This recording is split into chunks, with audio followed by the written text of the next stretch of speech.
आज से मानव संसाधन विकास मंत्रालय का नाम शिक्षा मंत्रालय हो गया है और साथ ही देश में 34 साल के बाद नई शिक्षा नीति को कैबिनेट ने पास कर दिया है। अब देश की नई शिक्षा नीति कैसी होगी, इसको आप अच्छी तरह समझ लीजिए।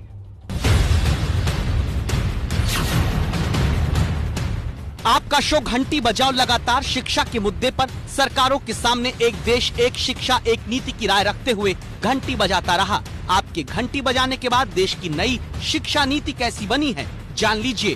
5वीं तक अब मातृभाषा, स्थानीय भाषा और राष्ट्रभाषा में पढ़ाया जाएगा। बाकी अंग्रेजी ही क्यों ना हो, सिर्फ एक विषय के तौर पर ही रहेगी। 9वीं से 12वीं तक के बच्चों की पढ़ाई के लिए नई शिक्षा नीति में कई बदलाव हुए हैं।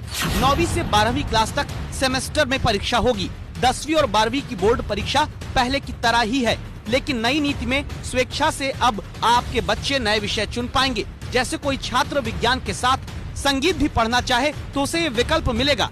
बच्चा जब स्कूली शिक्षा पूरी करके निकलेगा तो ये तय किया जाएगा कि वो कोई नई स्किल के साथ बाहर निकले। बच्चों के रिपोर्ट कार्ड की चिंता हर अभिभावक और छात्र को होती है। नई पॉलिसी में सुनिए क्या है। बच्चा स्कूली शिक्षा के दौरान अपना रिपोर्ट कार्ड तैयार करने में भी भूमिका निभाएगा। रिपोर्ट कार्ड को लेकर नई शिक्षा नीति में 3 हिस्से हैं। पहला, बच्चा अपने बारे में खुद मूल्यांकन करेगा। दूसरा, उसके सहपाठियों से होगा और तीसरा, अध्यापक के जरिए।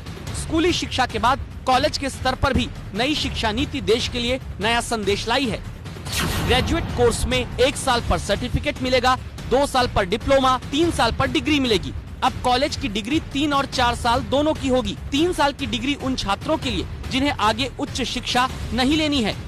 उच्च शिक्षा से जुड़ा बड़ा बदलाव भी आपको हम बताते हैं।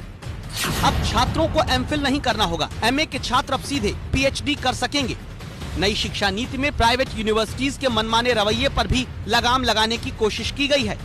अगले 10 साल तक इस नई शिक्षा नीति के साथ नए लक्ष्य देश में शैक्षिक विकास को लेकर रखे गए हैं। आपका शो घंटी बजाओ देश की नई शिक्षा नीति को लेकर आपसे वादा करता है कि आगे जमीनी रिपोर्ट हम दिखाते रहेंगे, ताकि नई शिक्षा नीति को लेकर अगर कमियां जमीन पर दिखती हैं तो सरकार तक आवाज आप घंटी बजाकर